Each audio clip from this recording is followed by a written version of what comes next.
That last word work, we don't play. DMV heat coming straight your way. No visit to the 757, we ride. Rusty Byrd got the bullpen live. Hey, welcome to The Last Word. I'm Rusty Byrd, and I've got the bullpen here with me tonight. Blessed to have Matt Hatfield from 757 Sports Talk. Jay Golson from Facebook. He's got almost 5,000 followers or members in the group for the real Prince William County Sports. Welcome to the show, Jay. Thanks for having me. Yeah, Coach Christian Abrams, who's an assistant at Mountain View. He's been at Battlefield, and he knows that 540. Welcome to the show, Coach Abrams. Thank you for having me. And my dog, Jeremiah Davis, Coach Davis, who's Annandale great, Penn State great, coaching 2 programs here in Northern Virginia, and currently is the assistant coach at Loudoun County High School. Welcome to the show, Coach Davis. Yes, sir. Yeah, let's jump right into this. You know, picking up from last week, we highlighted a couple of games. First game we talked about was Patriot against Woodside. Jay, we covered that game together. We called it for Prince William Sports Entertainment. Of our group, it was pretty much a couple of folks picked Patriot, some picked Woodbridge. Very quickly, your thoughts? Well, Patriot had a good game plan against Woodbridge by slowing the game down. Unfortunately, we have 3 turnovers in the second half. That, changed the game, and Woodbridge had the ball more, and they scored each time they had the ball. And their defense really hit Patriot hard. And their offense, like I said, it's just they have so many weapons. They remind me of the Freedom teams from 2 and 3 years ago. You have 2 or 3 good receivers. You have a good running back. You have a quarterback. But Patriot, unfortunately, met their match. Yeah, I'll take this one on the chin. I did pick Patriot, but as Jay said, one thing that I said was that Patriot was going to limit Woodbridge's opportunities. I didn't come in mind with the 3 turnovers that wound up happening. So you don't limit their offensive opportunities. You give them more. And again, that's one of the best offenses in the state. You give them the ball that many times, 41 points go up on the board. They'll be playing Colonial Forge. We'll talk about that game. Next, Washington Liberty versus Westfield. We all picked Westfield. Jeremiah, I don't know if you had a chance to watch that game, but one of the things that I brought up to this panel before we started recording is simply that when you had one district versus another district, and just the Concord is pretty strong. So even though 1 through 4 and 4 through 1, Concord went undefeated. Yeah, we talked about that last week and the strength of the Concord district. And again, when it comes around playoff time, those coaches, you know what to do. Practice a little differently. Again, I know that intimately they practice with 15 weeks in mind. That showed during that game. That was and actually it's one of the better offensive explosions for the Bulldogs. As they put up those points last week. That's one of the higher scoring games that they had this season. So as they look going forward, they look like a contender. Yeah, no doubt. Next was Indian River versus Kempsville. Everybody picked Indian River. I tried to give a Beach District team a chance going with Kempsville, but Indian River took care of things. How about that, Matt? What do you know about that?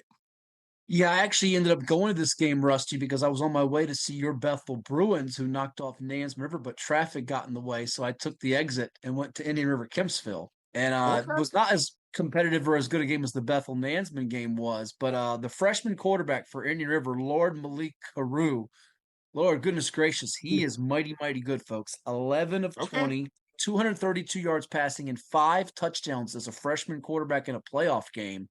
And he sprays the ball around to a lot of different receivers. He led them on a game-tying drive earlier this season against Nansemond River, and they won in overtime. But Indian River did a good job of shutting down the run game, and now it sets up Indian River going to Cox, who's got a really good defense. First ever time they've met in the playoffs. But Indian River the last couple of years, if you recall, they knocked off Green Run as a 1 seed 2 years ago. They lost in overtime in the region semis last year. So this is a program that's been right there in the mix. And doing it with some freshmen and sophomores to go with a few seniors that are noteworthy. But like what I saw from them, line of scrimmage play was good. And they're a team that's kind of a sleeper in Class 5, where I think we all expect, Maury, Stonebridge, Highland Springs to still be there in the end and Green Run. But don't sleep on Indian River. They had a nice showing in the playoffs. Yeah, we're going to talk about Cox against Indian River. Last week, Coach Super said he thought they could win that region, but we don't know if they can win the whole state championship. But we'll talk about that because Class 5 is loaded, really loaded. Portland Varina, Varina took care of business. I did say that I thought Cortland had a chance, and they did, but it just didn't work out. And then that goes back to being friends with head coach JC Hall. Just say, yeah, Varina, I saw them earlier this year play Maury, very talented. And again, part of what just like Class 5, extremely talented and strong Class 4. So they took care of business like most people thought. Then we have James Wood versus Sharando. Again, I'm the only one that picked James Wood, but Sharando was able to win in advance. Matt, do you know anything about that? Sharando last year, if you recall, got to the state semis, lost that game to Phoebus pretty handily. And, they reloaded with some new faces, but knew that their offense was going to be able to be explosive, especially in this playoff early on. They put up 56 in this region quarterfinal game. Now they get GW Danville, who's got a pretty explosive offense as well, who put up 50 on Magna Vista last week, 44 against GW Danville. I just remember last year, best tackler for Sharando was making all these stops for them. Had to do it almost by himself, it felt like, and it didn't happen against Phoebus. So they're going to need to really tackle well in space moving forward. But their offense, when they get going, they run some really creative stuff in terms of formations, spray the ball around, they can throw it, and they can run it. They're pretty balanced, and when you score 50+, you have to be. So I'm curious to see how that's going to match GW Danville. This could be a track meet type of game, and they're a program that's gotten back to sort of their old winning ways they had earlier in the 2000s and late 90s when they were known as one of the better teams in the state. They fell off for a couple years, but now they're back on the rise, if you will. Yeah, in that game, Sharando was down by double digits in the first half, and turned it on to win that game. Like you said, they mix it up a lot. They mix it up formation wise a lot to try to create mismatches. Those guys are coaching hard down there. It should be a track meet. It should be a show down in Danville. Yeah, that'll be a good one. The next thing we want to do is let's go ahead and get into some of the big games right now. A lot of people kind of dismiss the first round of some of the playoffs. Some teams even have byes, and that's good because I don't think it's worth watching somebody beat somebody by 90 points. Jeremiah, Coach Davis, your Loudoun County Captains actually got a bye in the first round. And I do want to ask you a question about that and your thoughts too, Matt. Most of the regions don't have byes, but do you think having a bye in high school football helps you, or do you think it can hurt? If that momentum does it help? Does it they give a chance to heal, or do the athletes kind of give them a mindset? We got a bye. The next we should be good. Yeah, it's an interesting question, and I'm curious to see how those teams that had the byes, like Oscar Smith and Thomas Dale in 6A, the 5D schools such as Stonebridge, Riverbend, 4C with the Loudons and the Captains of Loudoun County, the Vikings of Loudoun Valley, as well as the 2B programs with top seeded Strasburg and number 2 seed Buckingham React. I don't think it's like baseball where you heard the last couple of years, if you follow the Major League Baseball playoffs, that all these top seeds are getting knocked out early, like the Dodgers and the Braves for a couple of years there, that they're too rusty. They're well rested, but baseball's a sport where you play every other day or every day. I think it helps these teams that need some injuries and rewards them for having the great regular seasons that they had. And to give you some data, so going into Saturday, there were 83 games played. Only 5 of them were decided by 7 points or less. We had 36 running clock games. That's almost half. 36. Wow. There were no 7 and 8 seeds that won. Now, you did have 5 number 6 seeds that prevailed, like Lebanon, Southampton, Smithfield, Liberty Christian, and Hopewell. And some number 5 seeds prevailed too. The higher seeded going into Saturday of the 84 games, the higher seeded won 72 of the 84 games, and the margins were so wide. So I think in a perfect world, we don't live in one, it's better to have a 16 format, give the 1 and 2s byes, let 3 play 6, 4 play 5. The reason it's so difficult is the state, geographically speaking, And I'm sure this is something that Coach Davis and all you got to talk about, even Jay can chime in it because you know intimately 6B. Some of these regions are so large, like 6B. If you chop it down to 6, you're taking out really good football teams. You chop it down to 6, you won't have teams in 5A and 5B and 4B make it. But when we had it with 4, you had 8 and 2s and 9 and 1s all across the state missing all the time. So it's kind of imperfect. It would be nice to say you got to have a rule of being 500 or better to make the playoffs. Get rid of those teams that are 3 and 7 and 2 and 8, the yucky records in the postseason. There is no perfect fix. I do like 6 better than 4 and 8. I just feel like the first round was relatively ho-hum. You get more juicy matchups here for region semis, and they're really good matchups when you get to the region finals and the state semis. I think with 6, you create a true district championship and a reason to win your district. You know what I mean? To strive for winning your district. The bye week during the season is, again, I've coached at Division 6, now at Division 4, and there's a difference in number of size of school and number of players out for a team. So when you only got 40 some odd varsity football players, that bye week helps a lot. You know, everybody's going both ways. A lot of you, and they're all in that same boat. You look at like Briar Woods from last year. I mean, their starting quarterback was their defensive end. I mean, and they took it all the way to the state championship game. But you know, as far as teams playing after the bye, a lot of those teams are facing teams they've already played this season.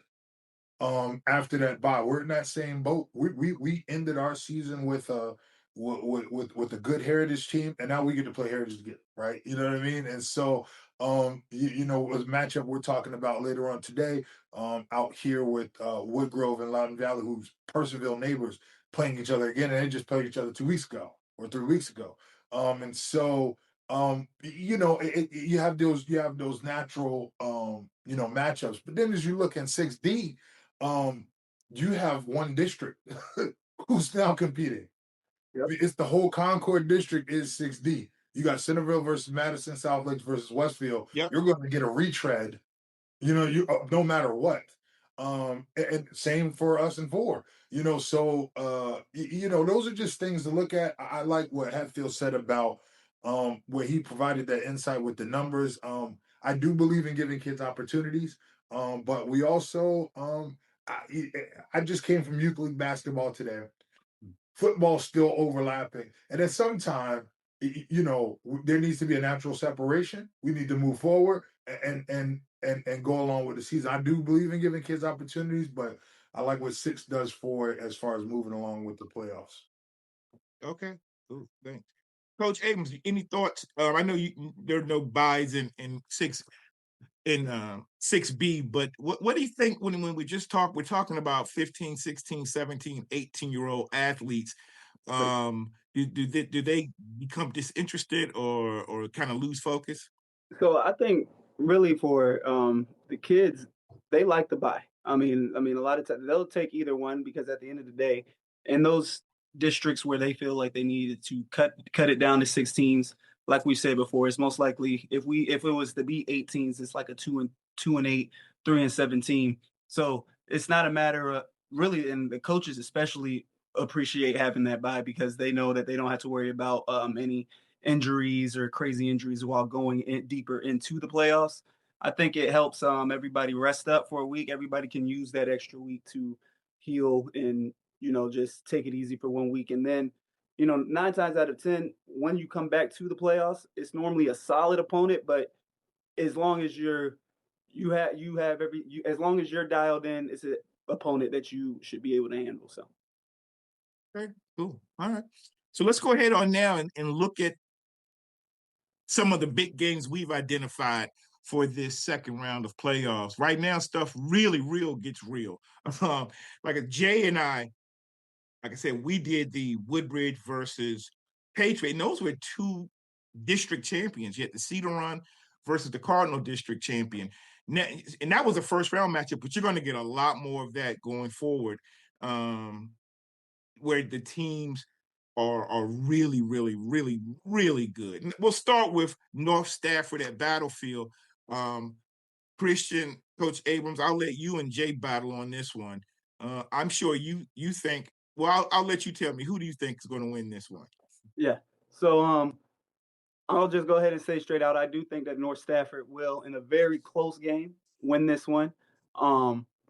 They've been playing at a high level the past couple weeks, even with their loss to Riverbend. We see that Riverbend's a really good football team. They're undefeated, 10-0. Last week, Independence, who they were a solid team coming out of the Cedar Run this year.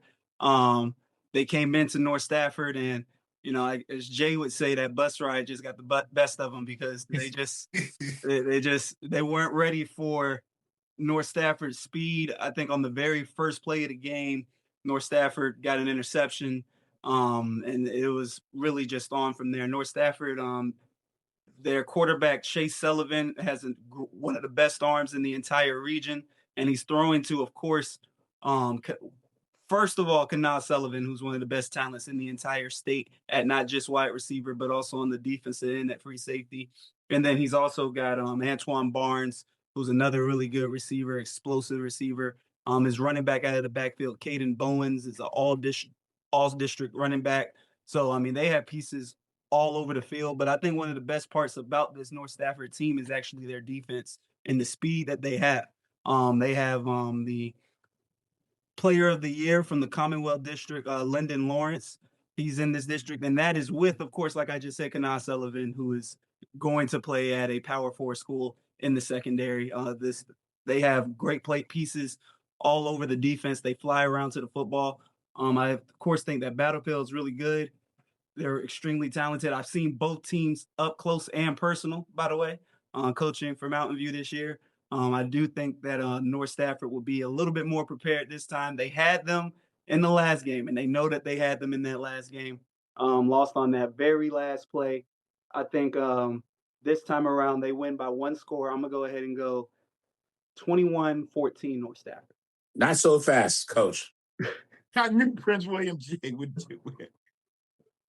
How long is that bus ride from Garrisonville Road to Haymarket on a Friday? About an hour. 90 minutes on a Friday. But yeah, on a Friday, you're right. They go to back road, they can just avoid all that traffic. No, also too, that first game, they outplayed Battlefield. North Stafford did. They did. However, Noah Glover wasn't playing that game. The 4-star linebacker for Battlefield. And what happened last Friday is that controversy. Battlefield's mad. What'd you say on the headpiece? Wow! Jay, no, before we go on, hold on.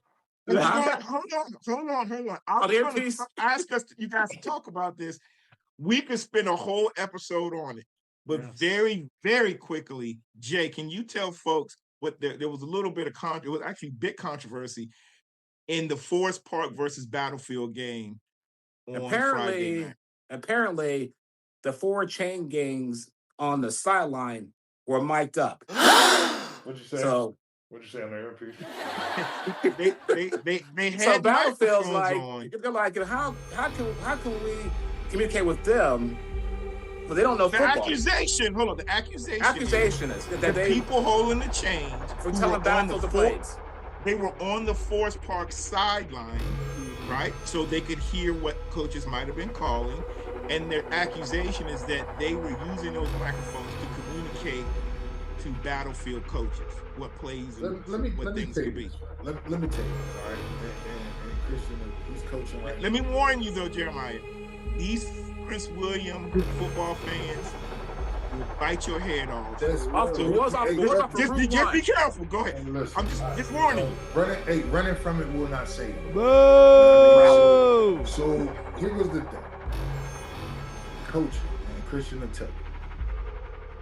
If you're looking across and you're seeing their signals, right? You could sit at a game. You could look across the field and see that every time I do this, this is a run. Every time I do this is a run.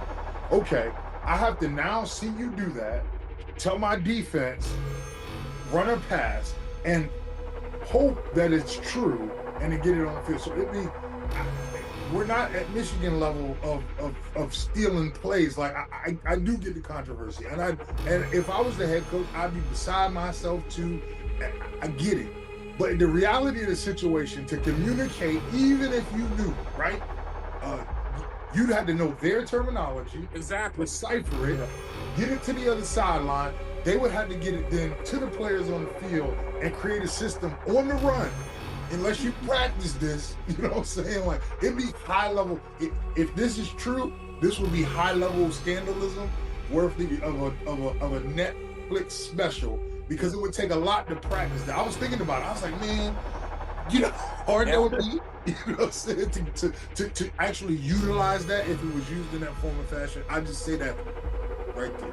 And like I said, when I played football as a 9-year-old kid, plays were like simple: 28 sweep, 35 sweep. Today, it's like XZ 28, gut, 23, dash, 64 on one. I'm like, what? Or it's just this. It's just Playboy even. Yeah. Cowboy odd. Yeah. Like, that means a whole bunch of nothing. Yes, exactly. We're going trip right, Playboy odd. What? Or you do this. Only this matters. You know, yeah. So many of the athletes, especially the quarterbacks nowadays, have a lot more freedom. Doesn't mean where he's going to go. It's not like you know, where it's one read, throw there. Those quarterbacks, they maybe even have the ability to change the play at the line. Yes, there's a chain gang, and if somebody's talking, but there's still an official standing by them, right there, right next to him. An official's right there to mark the line. And so if that's going on, they'd have to also be saying it low enough that the official doesn't hear any mumbling or speaking. So I really, and I get it. I get it, Forest Park. I love Let the it go. program. You lost. Move on. You lost. But unfortunately, you lost the game. All right. Hold on a second. Hold on. Wait a minute, Matt did not. I do my pick. Come on, Matt Hatfield on this topic. Oh, okay. We've pretty much covered it. Spygate or no Spygate here. It's unfortunate because you hate this for the Battlefield kids that they have to hear this. Now they have to block up this noise as they get ready for North Stafford. I do think, and Jay will give you his pick too. I watched that first game on NFHS, and Battlefield's was able to come back and showed a lot. Remember, as the game, Callum O'Shea got hurt. As you guys remember, Ethan Stowell comes in at quarterback, and you make a great point about Glover. I was just telling somebody at my game that people asking me about guys that could be future Sunday players.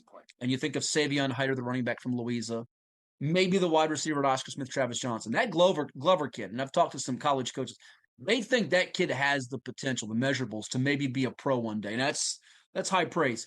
But just look at this game. I feel like North Stafford's offense is playing a little more consistently than Battlefield's.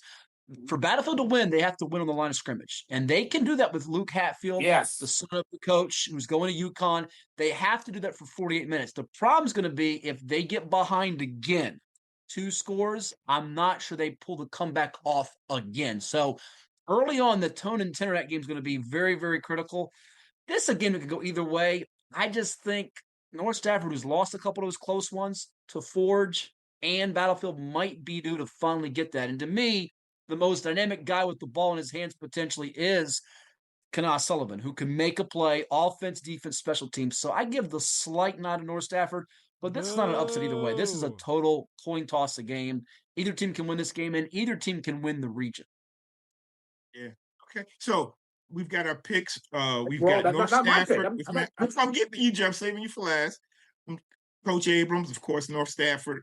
Coach Davis? I'm going North Stafford in this one. Go Wolverines. Yeah. And I'll say that now, I as much as I want a Prince William County team to win, unfortunately, Coach Hatfield, please prove me wrong. I've seen Battlefield this year. I've seen North Stafford. I watched the North Stafford versus Woodbridge game. It was an incredible high school football game. It went into overtime. North Stafford won. But those offenses and those quarterbacks, those are the 2 best quarterbacks I've seen live this year. And so I just think North Stafford it just got a lot of firepower. And I think this might be the time that, they get to break through and win and make it to the regional final. So I have North Stafford beating Battlefield today. Again, it's a long bus ride. Battlefield has more talent. I'm going with Battlefield. All y'all are wrong. All y'all. Battlefield. All right. Cool. All right. The next game is Woodbridge, Colonial Forge. Now, like I said, Jay and I called Woodbridge Patriot, and Woodbridge had a little too much for him. Colonial Forge is nice, and Woodbridge has to go on the road. I'm going to do my analysis for Jay. I'll go ahead and make his pick. Woodbridge, and that's it. Okay, so we've got Jay's selection. Well, one more Coach thing. Abrams. Hold on, one more thing. I know. I'm coming back to you. Yeah, one more thing. I'm going to come back. To you, okay. Coach Abrams, because I know what he's going to say. Colonial Forge. No, well, you got some analysis, Coach Abrams. I am going to say Colonial Forge. Brock Brimhall, we talked about these quarterbacks in the region. He's also, I think you got to throw his name right in there with Caleb Tucker and Chase Sullivan. He has 30 passing touchdowns this year, over 2,000 passing yards. He also is a dual threat. He can run the football. He's got over 400 rushing yards as well. And they have a really good offensive line. Brock Mangano at center. People might remember that last name, Mangano, of course, for Coach Joe Mangano, who's also on this Colonial Forge staff, who used to coach for years at North Stafford. They have a lot of talent also outside at receiver, Darian Majid, who's just a sophomore. He's an all-region player, as well as Tayshawn Jones, who plays kind of a tight end, wide receiver role. It's talent all over this team, and they've had big wins. They dominated Patriot in their first game earlier this year. They did beat North Stafford. At the last second, it was literally a walk-off touchdown pass from Brock Brimhall to their receiver, Jeremiah Wise. So I think this will be another close game because, of course, as Jay's going to tell you, Caleb Tucker and Marquise Sharp running the football, and their receivers, they're bad boys. They can play football, but I'm going to go ahead and say in a high-scoring game, I'll go Colonial Forge winning this one close. I'm going to save Jay for last. I'll let you go next because I know you can't hold it. But, Jay, just remember, Woodbridge has to get on that bus. That's go true. 95 on a Friday. Let me say this. This reminds me of Freedom High School versus Colonial Forge 2 and 3 years ago. The same weapons.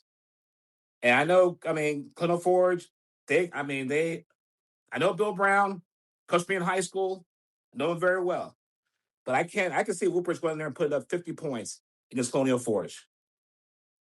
Your selection right here. Huh? Who do you think's going to win? Oh, Woodbridge. All right.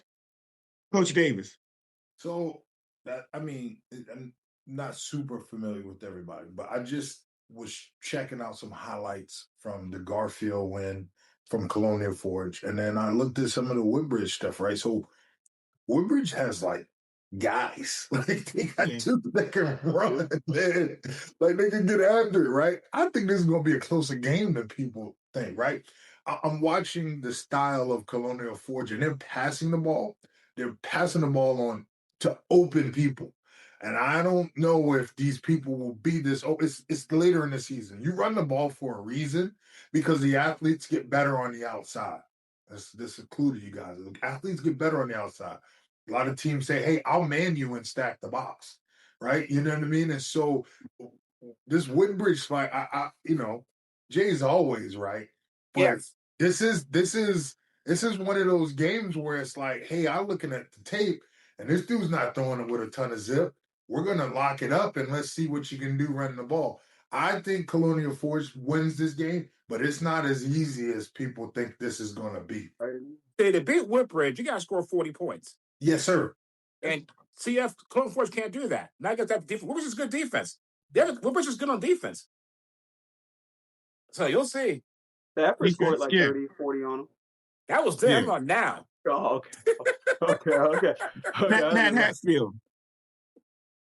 Listen, this is a fascinating game. That Woodbridge offense being operated by Caleb Tucker is for real, as you guys know. They have 3 receivers, and the defense is underrated, like Jay said. I do think that Colonial Forge's defense is being slept on to an extent. I don't think it's quite the defense from a couple years ago. Jalen Carter at linebacker, really good. Darian Majid, the players they have on the back end, I think they can maybe not negate the speed for an entire game, but for a possession or two that matters in this one. And here's the other thing we have to factor in come playoff time is being able to run the football. And I think Torrey Martin for them as another weapon running the ball can help slow down some of what Woodbridge does.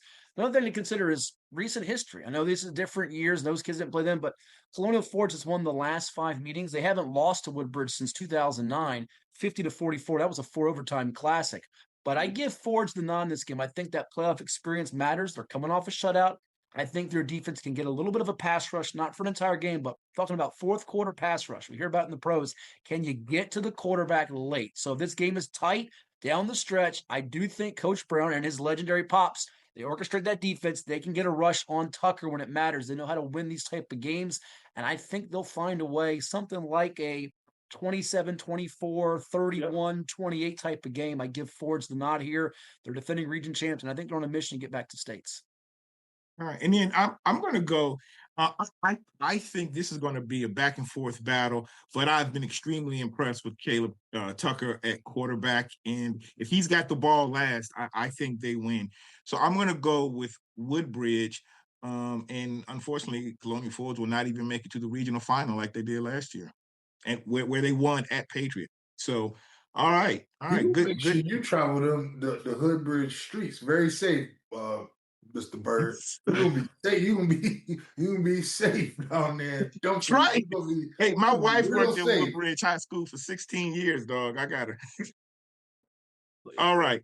Next, Coach Davis. We've got Lake Braddock versus South County. Ooh. Sure, that's a classic matchup as always. I mean, South County's taking some lumps this year. And 7-3 is down for them. That's not usual for their team, their style of play. But here goes the crazy part, right? Like Braddock comes in at 7 and they ended the season 7-3 also.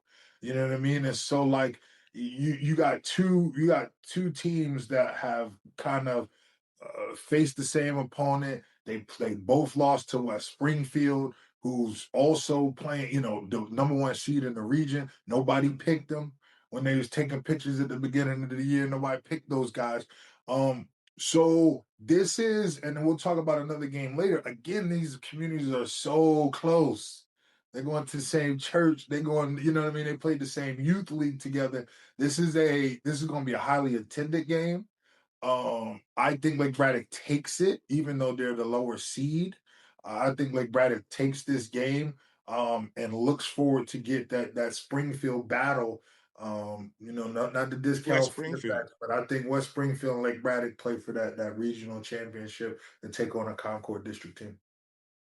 All right. I'll just add quickly that South County beat Lake Braddock head-to-head, but it was only a 1-point game. They beat them 23-22. And these are teams, like I said, it's a neighborhood game. Either team could have won that game. It's just like Lake Braddock's last game against West Springfield. It came down to the last play. So these teams, when they're playing each other, it's going to be close. I'll go ahead and make my pick now, though. I think Lake Braddock figures it out and gets the win at South County. Matt? South County's got if not the leading receiver in Class 6, one of them in Trevion Campbell, the district player of the year there in the Patriot. And they're coming off a big-time shutout, 45-0 of Falls Church, who quietly had a running back who tore it up this year. And Elijah Lewis with over 1,400 yards, 24 touchdowns in the regular season. So South County's got to have confidence. Their defense is playing better. Their junior quarterback and Dylan Miller's evolved. And there is concern for Lake Braddock without that injured running back in Peyton Holmes. That being said, I do think Coach Doc and company know how to get this done. There's the motivation factor of the loss by 1 on a kick late to South County the last go-round. They've got that Norfolk State committed quarterback, Ty Jackson, who I think will be more of a dual threat in this game, and he'll find his weapons like Khalid Cash and Zach Hibner. So I give Lake Braddock the revenge factor. I think they win it by a score. But South County has shown a lot of improvement from early on when I sort of wrote them off when they were 1-2. Took a couple of close losses, and they've gotten better. This is a game that these two have had rivalries for years, and it would not shock me now if South County won, whereas early in the year I thought Lake Braddock was maybe 2 or 3 scores better. I think the margins shrunk. I give Lake Braddock the nod. Yeah, I think this is just... Yeah, we're going to go Coach Abrams. Go ahead. Yeah, I think this is a tough spot for South County. Just Lake Braddock, they've been in 2 dog fights recently, very recently, and now it's the playoffs. Everything's all or nothing. Those teams, like Hatfield just said, are so close kind of in talent a little bit. And to have that turnaround, it's hard to beat a team twice. So I'm going to go ahead and go with Lake Braddock in this one, close one. Jay? I am going with Big Brother, Lake Braddock. All right. So is that Jeremiah? Is that you said Lake Braddock too? Yep, straight across the board. Okay, so we all saying Lake Braddock. Not Bethel Bronze, Lake Braddock Bronze. Okay, not Forest Park Bruins, Lake Braddock Bruins. Right. And this house is all Bruins. My wife and I are both Bruins. All right, good stuff. Cox versus Indian River. Matt. Tell you what, that Cox defense has been really playing well. I can almost call it a no-name defense because they don't have that marquee prospect or name player like they've had in recent years when they've sent guys on to pro football like Jordan Williams or Tavion Robinson, who was a 3-phase playmaker that went on to Virginia Tech and Kentucky. But they're giving up just 12 points a game on the year, and that was a little skewed by 28 in the Kempsville game into the year and the Green Run game where all 20 came in the first half. They've had a couple of shutouts here lately. They tackle well. They run that triple option on offense, which can give Indian River fits. But I think that freshman quarterback, who was just mighty impressive against Kempsville in the last round, I think he's going to be a factor. I think Indian River's defense will make Cox one-dimensional and have to throw the ball. And I think just the athleticism and talent edge is decisively with Indian River, even on the road. So I see the Braves winning it by a couple of touchdowns. Okay, cool. Jay? I want the home team, Cox. Christian? Give me the boys from Chesapeake. I'm gonna go ahead and go Indian River. And Jeremiah Davis. I got family at the school, so I'm going Indian River. Shout out Chesapeake, VA. Yeah, Shout out yeah. Military Square. We're going Indian River. Okay. As much as I want to pick a team that runs a triple option, having run the option at Bethel, I'm going to go and trust what Coach Super said about Indian River being, a team, probably a team that can win this region. And I'm going to go with the Native American River. All right. Surprised I get to keep that name. And we won't even go to the other team's name. All right, let's go. Brentsville versus Kettle Run. Jay Golson. Ooh, that's a big, big rivalry game. And Brentsville impressed me going down to James Monroe and basically blowing them out. And Kettle Run, obviously it's undefeated, and number 1 seed. I mean, this one here, records mean nothing. What? They went 9-1. 9-1. Yeah. I'm gonna have to go with Kettle Run. Coach Abrams. Yeah, I'll keep this. I'll go ahead and just give a name. Real talented. I don't want to pronounce his first name incorrectly. Dyson Tapscott, really talented player for Kettle Run. And I think he's only a sophomore. This guy plays all over the field, quarterback, wide receiver, free safety, whatever you need him to do, he's going to do it, and he's going to do it well. I'm going to go ahead and go Kettle Run in this one. Matt Hatfield. Glad you brought up his name, Coach Abrams, because he's got like 9 interceptions last year, 4 or 5 this year. He also plays quarterback, transition from wide receiver. You remember his brother a couple years ago was tops in the state catching passes, then went on to play for the Hokies at Virginia Tech. I was a little surprised that Brentsville did what it did in the first round. And I think sometimes when a team has a matchup, especially in those 4, 5, 3, 6 games, and they win it, feeling a little good about themselves. Now you take on a team that's been there before, having been through the run.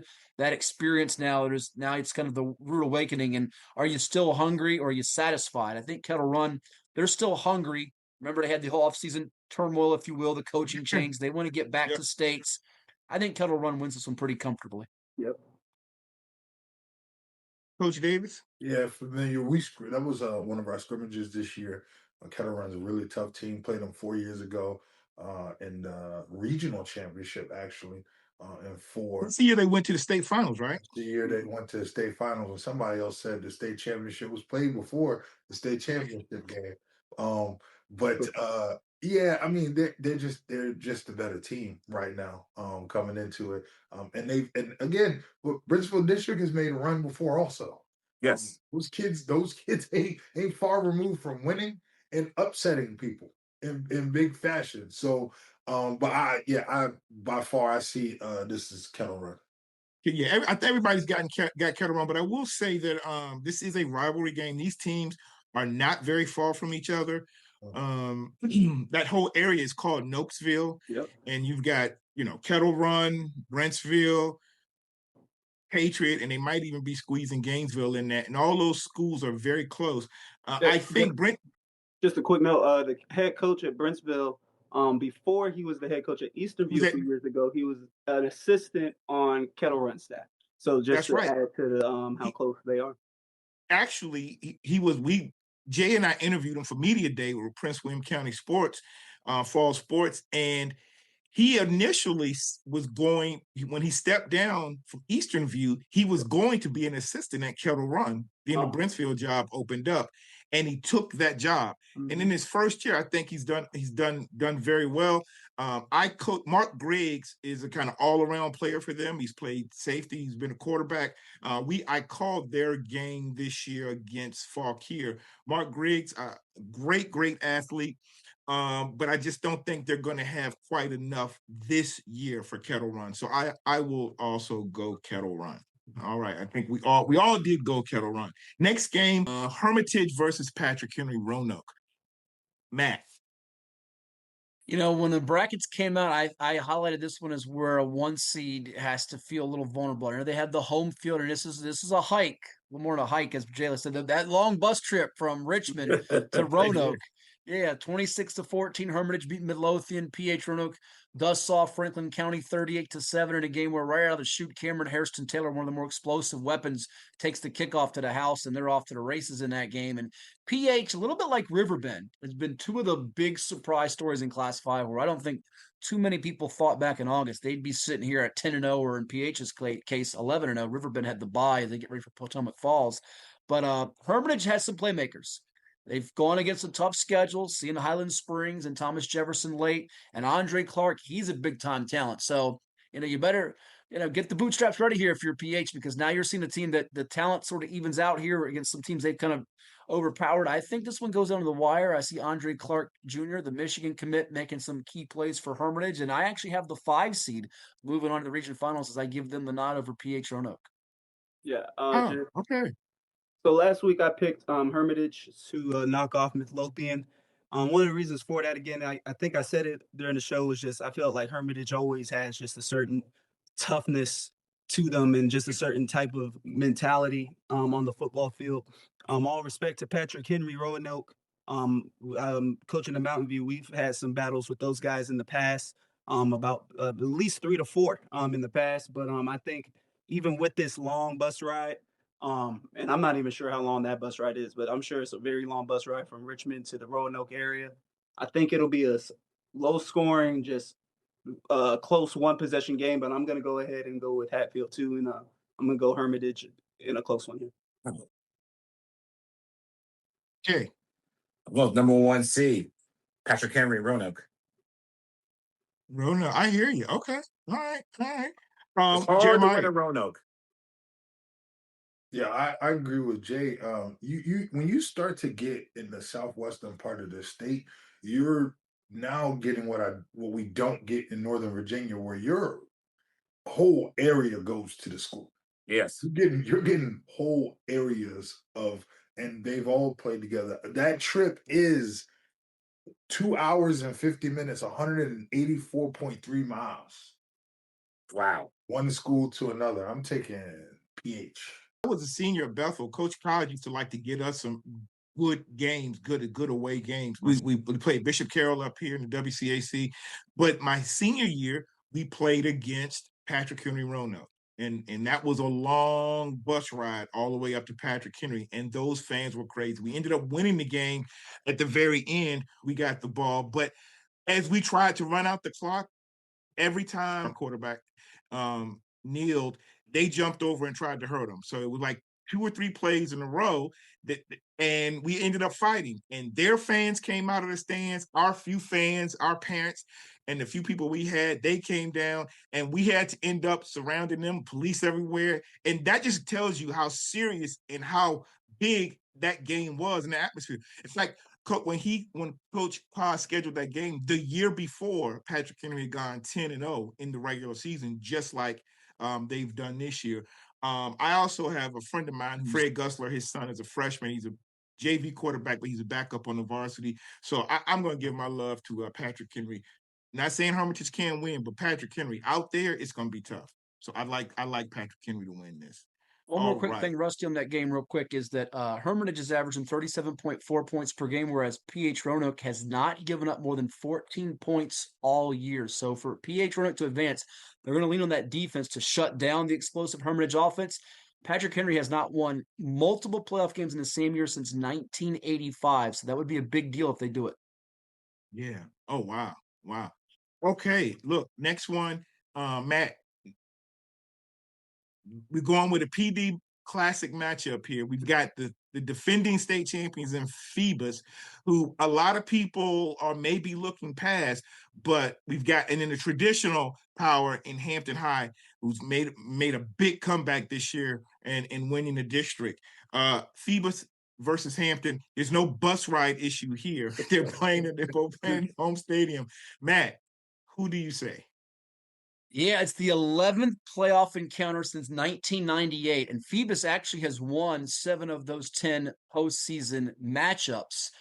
Hampton beat Phoebus, though, rather comfortably, 43-7 back on October 16th, and Phoebus had to hold on for dear life against Churchland on Saturday, winning at 26-21, getting an interception in the end zone by a freshman in Jaden Marbury. Tyree Diggs ran really well the whole second half, did have a fumble late, but I just look at the line of scrimmage play, and I think Hampton's just stronger up front. I think their quarterback, Marcus Chapman, will have his way with the Phoebus defense that this year has not been as stifling as recent championship Phoebus defenses. We know Phoebus has won 4 straight state titles, 20 playoff games in a row. But if you could run for 200 plus, like 3 or 4 teams have done on the Phoebus defense this year, Warwick did it, Highland Springs did it, Hampton did it. I think that's the formula to beat Phoebus. So I give Hampton the nod. I think it won't be as lopsided as the last go round, but ultimately the Crabbers, I think, have too much firepower. Yeah, I mean, Hampton, they beat Phoebus pretty handily early in the year. Dwight Vick, I know you're watching this. I'm going with Hampton. All right, Coach Abe. I've been out to a couple of these games at my time at Hampton University. Always a good game. I'm just going to go ahead and go with Hampton in this one. They look like it's their type of year to win some games this year in the playoffs. Coach Davis. I know I'm from P-Town, stay down. Shout out Cavalier Manor. And both of my teams, man, from Portsmouth took the L in this one. But golly, Hampton is rolling. They got the juice. And when you got it, you got it. You know what I mean? So I'm going with the HPT in this one. Shout out to the Crabbers. Yeah. I watched the Bethel Phoebus game on my phone on the way to go. I think that's the night, Jeremiah, I came out to watch you all play volley, and I was watching that on my phone as I was in traffic coming from DC. And Bethel played, Phoebus pretty close, played okay. At that point, I didn't know Phoebus would not be as strong as they've been in the past. I think that, but Hampton is rolling. Hampton is rolling. I think Hampton takes care of business. Now, the only thing I ask of whoever wins this game, because I'm going to have people on both sides say, but whoever wins this game, they need to go on to win the state championship and represent the city of Hampton. That's all I ask. It's going to be difficult, but I don't put anything past Coach Blunt and this Phoebus team. I am sure they are working on things, seeing the things they've done wrong, and would not actually be surprised if they beat Hampton. This is an experienced team, 4-5, Pete, right? State champions. So it wouldn't be that surprised just because of that history and the tradition they've had over this last couple of years. But I am going with Hampton. All right. So I think we all have selected Hampton, right? Yes. All right. Let's go with the Heritage Turner Ashby game. Yeah, Turner Ashby played really well in the quarterfinal round. Ethan Parrish ran the ball really well, 193 yards, 3 touchdowns, and they won with really good line of scrimmage play. But I think in taking on Heritage, despite one of their running backs being out for the year and David Bradley, Brad Bradley, the coach, no relation, has had his team primed and ready. We felt like since the brackets came out, regardless of what they were seeded, that Heritage would see LCA again, Liberty Christian, 2-time defending state champs who survived a 14-12 scare from Broadway. Did it on the road, by the way, as a number 6 seed in the regional quarterfinals. They played a whale of a game back on Halloween that I saw that Heritage won 35-33 with 7 lead changes. They do have a diminutive quarterback in Aiden Slash. The offensive line for Heritage has to keep upright. But you know what? Against LCA, no sacks allowed. And that Heritage defense has so many different players that fly to the football. I think that'll be the difference just through physicality and aggression. So give me Heritage to take this one by a couple of scores. Okay, cool. Coach Davis. Yeah, I mean, again, I've only seen clips of it online. I know that Turner Ashby is running like a double wing, kind of pack it in, and they're going to ground and pound it. That's going to limit possessions during the game, and it won't turn into a track meet unless they put the ball on the ground. That helps. But I just don't see him knocking off a Heritage team that's rolling, that's knocking off people who've won state champions and feel like the big dog in their area. So I'm going with Heritage on that one. Coach Abram. Yeah, I'm gonna go ahead and roll with Heritage in this one too. It seemed like they're on a roll. Be hard to stop. Yep, go Heritage. Jay. Yeah, I'm gonna go with the number 1 seed, Heritage. Yeah, same here. This Heritage team, I've heard a lot of good things about them, and I think they're going to handle their business. All right, Thomas Dale versus Manchester. Thomas Dale. I mean, both of these teams, a lot of great tradition, really good football. What do you think about this particular game? You know, I think I mentioned it the last time I was on, or right before the Huguenot game, that Manchester was clicking. They were the last Class 6 team to take an L this season, and they did not play all that great in the opening round against Lansdowne. Had to win it by a relatively close margin, 38-28. So the Manchester defense has had some leakage or slippage, if you will, the last couple of games. That being said, head to head, Manchester has had Thomas Dale's number in the playoffs, as they've knocked them out now a few different times that they've met. And I think that's going to be something that they can hang their hat on, along with the 4-year starting quarterback. I think Dale has to make this a line of scrimmage game and run the football in order to win. But Manchester, they've knocked out Thomas Dale, as I mentioned, time and time again. I think the receivers will get enough cushion to take advantage of it. Thomas Dale's lost every playoff game against them, the last 5 of which have come since 2017. Give me Manchester to take it by a whisker. But I was more sure of it before Manchester's loss to Huguenot and close game with Lansdowne. We'll see if the bye does play into account here in Cole Lineberger and that Dale defense can slow down the Manchester offense. I think they do for a quarter or a half, but not all 48 minutes. I'll take Manchester. Jeremiah? I'm going to go with Thomas Dale. They had a bye, correct? Mm-hmm. They had the bye. And Manchester struggled a little bit. They've shown what they have on tape. And maybe there's a little more on the line because somebody from Richmond wants to win a state championship. They want to at 6, and that's going to be tough because you got Oscar Smith, but you got 3 opportunities from somebody from the 804 to take this. I like Thomas Dale in this one. Jay? Yeah, I'm gonna go with Manchester. And Coach Abram? I think this would be one of the best games. If it wasn't for Region 6B's games, this would probably be the best game in Class 6. I'm going to go ahead and go Dale, honestly, because of all the stuff that Hatfield said with it's been so long since they've beaten those guys. I think they know that. I think, at some point you just have enough. I think just based on that, I'm just going to go Dale. All right. Yeah, and, Manchester, 9-1 regular season record, but I didn't see the game, but they only beat Lansdowne, a 5-5 team, by 10 points.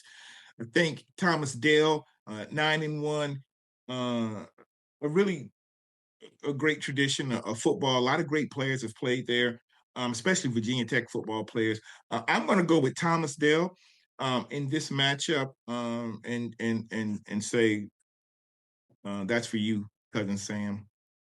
All right. The other thing I did want to ask is of if either of these teams, we think either of these teams can actually win the state championship in Class 6. Because now Oscar Smith hasn't won yet. They're playing Byrd, but could either of these teams beat Oscar Smith to move on to the states after in the regional? I don't think so. Probably not. Matt? Good, but it's doubtful. I just think Oscar Smith's got too much weaponry, and I'd say I'd give him a chance of about 15 to 20% chance of beating Smith, and then the chance is probably down to 5 to 10% of winning the state title. Though if you beat Smith, then you got to feel like you can beat anybody. So I'd say it's doubtful, highly unlikely, but it could happen. I guess anything could happen. So, all right, and then lastly, we're going to cover Woodgrove versus Loudoun Valley. Coach Davis, you know a little bit about these teams. Yeah, I was at your Loudoun Valley game. Absolutely. So Loudoun Valley Woodgrove is a Percival battle. All right, I mean they're legit across Route 7 from each other, and I mean they split a youth league between the two. Their regular season game went the way of Valley, who hadn't won in a number of years. Hatfield, what is it, 14 years or something like that? yeah. It was the first year of the school of Woodgrove that Valley beat them and then hadn't beaten them since. So this is a big deal. I know when we played Woodgrove, they even were hyped up for that game, which was the next week for them. Even though they lost a close one to us, they were still ready to roar and to go. This is it's gonna to re-rack again. They're looking forward to this game. I do think it's going to be a little closer. They have a freshman quarterback at Woodgrove who's lighting up the charts. I mean, he's throwing the ball all over the place, and he can run. He can make things happen for them. I have to go with the statistics and number wise that says Valley's going to win. But it will not be that regular season matchup with the lopsided victory. I think that they come with it's a little more on the line, and I think both teams think they can win the region. They expect to win the region. I should say that. And so it's going to be an epic battle on Friday night. Oh yeah, no doubt. Coach Abrams. So I've seen Woodgrove as recently as last year. We went all the way up there, played Woodgrove. Obviously, a great atmosphere to play at. When looking at this game between these two teams, I see that the week before they lost to Loudoun Valley, they obviously lost that heartbreaker in overtime to you guys, Coach Davis. I wonder if how much of just the emotional weight from losing that game, plus then having to play another big rival. I'm just gonna say that I feel that they gained their mojo back. I see they have had a huge 56-10 win last week. I'm gonna go ahead and go in the big rivalry, the upset. I'll go Woodgrove in this. Wow. Okay. All right. Jay. Yeah, I'm gonna go with Loudoun Valley. Matt. Yeah, it's very tempting to go with what Coach Abrams did, to take Woodgrove, because that freshman quarterback that Coach Davis touched on, Colton Dabkowski, coming off a great game, 18 of 24, 289 and 2 touchdowns. But I just know, and when we sent out our preseason survey forms, getting the one back from David Bishop at Loudoun Valley, he loved his offensive skill position group, brought back his top 6 receivers, his top 3 tight ends, quarterback, averaging a lot of points with weapons like Matt Gaffney and Ethan LaFollette, and just an experienced group. The only issue was the offensive line, a little bit inexperienced. I don't think in this round that can be taken advantage of, and Woodgrove will score some points. I just think Loudoun Valley might have a few more ways to score points and get the occasional stop. So it could be a reminiscent of like a 42-28 game or a high-scoring shootout, but I'll take Valley to possibly get that rematch with Loco for the all-Loudoun showdown in 4C. All right. And so everybody but Coach James picked Valley, but do we think Valley or Woodgrove can actually win the state championship? Class 4 is tough. I'm going to say no. Not in the climb. Yeah. Okay. All right. That'll be it. All right. Well, thank you. All right. So we've gone over the games that, we and some predictions. Very quickly, we didn't do this with some of the earlier games. I just want to get your opinion. North Stafford, Battlefield, do we think either of those teams can win the state championship? Personally, Yes. I do. Yes. Okay. All right. Better chance than Manchester Dale's winner, I would say. Better chance, because I think you're around further till you have to see an Oscar Smith or whoever comes out of Nova. So I'd give them a stronger chance, probably closer in that 30 to 40% range. Yeah. Woodbridge, Colonial Forge, do we think either of those teams could win Absolutely. state I say championship? the same thing. Yep. It's the same type of matchup to me. Lake Braddock, South County. No. I wouldn't put it past Lake Braddock if No, they can I get it think together. without a healthy Peyton Holmes is the thing. If they had Peyton Holmes, I'd give them a better chance, that running back. But I think the 6B champ stands a better shot to get out than the 6C champ. Plus, if I'm not mistaken, I think I sent you the bracket, Rusty, and guys have it.